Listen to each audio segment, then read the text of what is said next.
Alright, Earthlings, welcome back to the part 2 of the game Stream of Consciousness of what the frick do we think our heroes are doing after the last battle. And where we left off last time, we left with Perrin, who is now the Lord Marshal General King Wolf of the Two Rivers, with his lovely lady wife, Faile. Yeah, whatever special title Elaine bestowed upon him in that fun little parlay between her and Morghese. And them all, when she's just like, you know, daughter, you don't want to get involved with, you don't want to mince with this tavern, because you might actually get screwed on the other end. Like, I've seen some shit. Yeah, he's definitely, yeah, so he is definitely, I mean, I don't know if, like, the dream of rebuilding Manetheren will come to fruition in his lifetime, but everything that the Two Rivers like how much growth that happens between Rand leaving and the ending the last battle leads me to believe that probably sometime within a century or two, Manetheren will basically be resurrected and go full break out of Andor and just be a mountain frickin' kingdom that isn't really loyal to anyone. Yeah, I think, well, it's difficult to know what they're going to become, like, as a country. I mean, as an area, I think the Legend of Manetheren will continue to, you know, be reborn in the people there, and it'll be a really, really multicultural place too. I mean, there's already a ton of refugees from a ton of different areas settling in the Two Rivers. I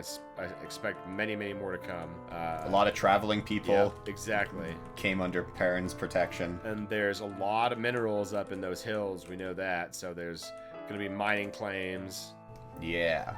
And there's the good old Two Rivers to back. Mustn't forget about that. There's that. But, like, one of the reasons why I think that, like, Manetheren will come again is, like, it's partly, like, the story that, you know, that rises with Perrin, but I think the greater majority of my reasoning is Faile. I don't see her being content and being okay with sticking in the more I mean, like, I know she negotiated with Elaine for the deal in that chapter of children as well. Yeah, which is weird, but that's really fucked up. I mean, like, fucking Elaine is a goddamn flesh peddler. Like, seriously, like, Rand should be appalled by that. Like, excuse me, you did what? Yeah, he had no say in any of this either. Like, those are my kids too. Like, the hell is going on here? Yeah, like, that's so effed up. Just, I mean, like, I know it's all royalty and nobility and shit like that. That's exactly what they're like. That's totally, like, par for the course for that ilk. Yeah, but I still think that Faile would want to continuously lobby for a greater power than the Two Rivers is. And especially as the town itself becomes a lot more, let's just say, modernized with, you know, instead of bulleted thatched roofs, it actually has shingles. Right, yep. Or tiles. So industry and growth. Industry, actual roads. The Two Rivers is going to get big, fast. Yeah, it's going to outgrow the Two Rivers. So, like, I just think just, like, the natural evolution. And they already have the Wolfhead banner, too. They have a new standard, yeah, they have a new standard, so, like, it's just one, you're just one, like, declaration, basically, away, and probably, like, 50 years, to being like, nope, fuck it, this is the actual kingdom, Andor can go suck my balls. But how does that conflict with the Dragon's Peace, though, if you are now drawing a new border and claiming new territory as your own? Isn't that somewhat aggressive sounding? Like, you know, technically that's a part of Andor. You signed an agreement that you would remain a part of the piece of Andor, and that you would rule as the steward of the Lord Dragon, whose seat resides in the Two Rivers in perpetuity. So I guess theoretically, if Rand doesn't that reclaim, also actually kind of, he could go there, like, but doesn't that back up my but redrawing a map goes against the Dragon's Peace. It's a rebellion. Except it's not, because of the special arrangement. Like, they're already tax, like they're tax exempt. They're their tax own exempt nation. Forever? Was it tax exempt, or was it something that they're getting something else out of it? Andor, like, it can't be no taxes forever. I'm pretty sure. Like, I mean, okay. When I say forever, Elaine never says in perpetuity, if I remember correctly, but I always took it as you were basically a free country, but just still a quasi, like, satellite protectorate of my greater empire. Yeah, well, it's like Canada to England. Actually, yeah, it is.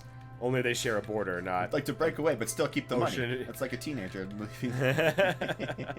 leaving the house, but I still want to get on. Fuck off, you. Robin Williams. I know, right? Not to go far afield, but I don't know. I just kind of So okay, like I'm sure. Well, I don't think Perrin would be motivated to go that direction. Like he definitely doesn't want to create a fiefdom or a kingdom all his own. He has no interest in that kind of rule. Faile might have some, but I don't.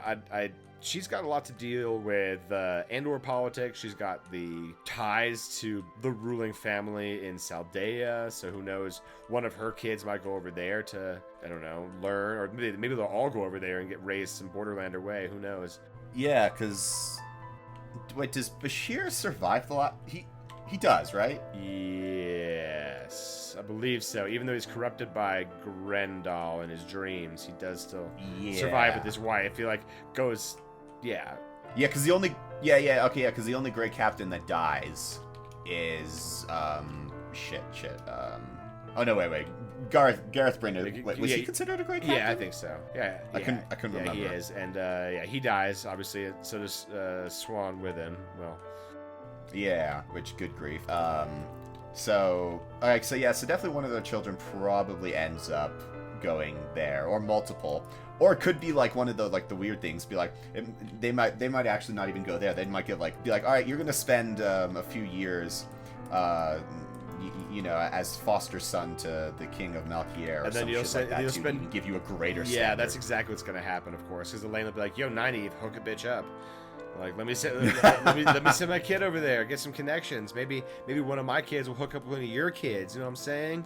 And form further connections in the medieval way, but spoken truly stupidly. Dude, Rand just needs to come back during this time and put a stop to all this political bullshit. Yeah, because just like, nope, I was the Dragon Reborn. I know what's best for you guys. This is all stupid. I fucking invented the game houses with the Aes Sedai back in the day. Like, y'all are children. Let me tell you what's what. Yeah. I approve of Gangster Rand coming in and was basically how he acts the entire time. Sort of, but except when he's completely Zen Rand, then it's just like, you will do what I say because I am just so sagely wise. Because I'm just everything. Right. Yeah, I'm just right. Though the Dragon's Peace, though, I kind of wonder how long that will hold. Yeah, it is. Because to a certain respect, if it were to survive, I would say that you would need an overarching government. In this respect, actually, maybe that's the role of the White and Black Tower, is the glue that binds all nations together. So sooner or later, the Dragon's Peace doesn't need to be you don't need the Aiel to enforce it, because we've come all the way back to the Age of Legends, where violence is impossible, almost impossible to even conceive of. Yeah. Is the Fourth Age supposed to be the new Age of Legends? Because that doesn't make sense. No, I assume that comes in the Fourth Age, but the Fourth Age might be 1,000 years. 2,000 years, whatever.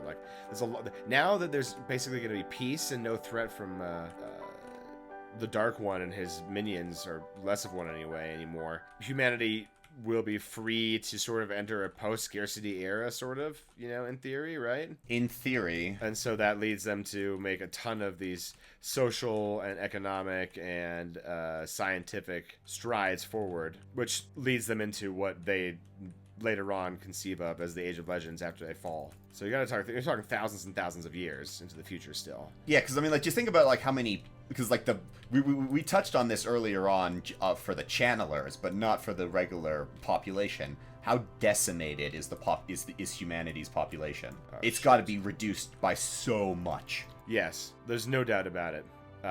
Thousands and thousands of them. Millions of them would have died in the last battle. If you can think of all the hundreds of thousands of people that contributed to the last battle, the hundreds of thousands that probably died of famine and what have you, leading up to it. But yes, okay, yeah. So you definitely have to build up the population a lot first before. I mean, because these social changes have to happen after recovery. Yeah, so exactly. And there's a lot of recovery. I mean, just think about. The Borderlands and Andor are the two are the two places that you can point to that get almost annihilated. I mean, parts of the border, like Saldea and shit like that. That's a slash and burn tactic for the during the last battle. Yep. And then it's no better in Camelin that has to get completely destroyed. I mean, like, both the Trollocs burn the shit out of it, and then Talmanis, you fucking... blows the shit out of the wall from the inside. Blows the shit out of it with the dragons. Which is so awesome. Yeah. And also, we can broadly say that the main task of all of the surviving people, all the surviving main characters, is essentially rebuild and recovery. Yeah. And the world is it's not breaking style, you know, it hasn't been rearranged, but it's just well decimated. Fucked. Yeah, extremely well fucked. So Manetheren sort of maybe gets rebuilt by Perrin and Faile, or the beginnings of it. Actually, the two rivers in the grand scheme, in relative terms, it's actually pretty well untouched by the ravages of the last battle. It's not like the Borderlanders, which are completely overrun by Trollocs at the end. We're talking about yes, they had some issues with Trollocs, and they dealt with them, and some of the outer cities may have gotten fucked up, but Emond's Field basically just grew and prospered. Yeah, exactly. They'll have an easy recovery. I think they're gonna... Yeah, definitely. And then there'll be a great case study in why immigration is good for you. I was right about to say something. I wasn't like I was gonna say like the influx of everyone, all the people who flocked there, and the more people who will also flock there, because it makes sense that you're gonna be searching for, if you are displaced, you're gonna be searching for a place of relative stability, and going to one of the dragon's friends' homeland, and the dragon, like the place where the Dragon Reborn was not born but raised, and then, you know, Matt and Perrin's birthplace, and like is definitely going to be an appealing draw factor. Plus, as you said, it's relatively untouched. It has a stable export already with the tobacco. It's completely well known. It'll actually become kind of a weird holy site. You know, there's going to be goofballs and pilgrims wanting to go visit the two rivers, because there will be inevitable religions sprouting up around Rand and his deeds. Yeah, fucking Messina style, but not as mad. You never know. People. Tam's house will be, will be turned into a museum. So will, like, Perrin's and Matt's house, you know, that they grew up in. Yeah, in like 600 years, the Emond's Field Inn is like, you know, a revered historical artifact and museum. A statue of Egwene will be erected. Oh, there's gonna be one of those in like the White Tower somewhere, you know it. And she has her like crystal column that she like called upon herself. Yeah. Forever too. Yeah, exactly. Which is pretty sweet. Yeah, someone's gonna like put a plinth there and a little plaque that says, "Here lies the most infuriating yet talented channeler in Randland." Yep. And there'll be no mention of Gawain.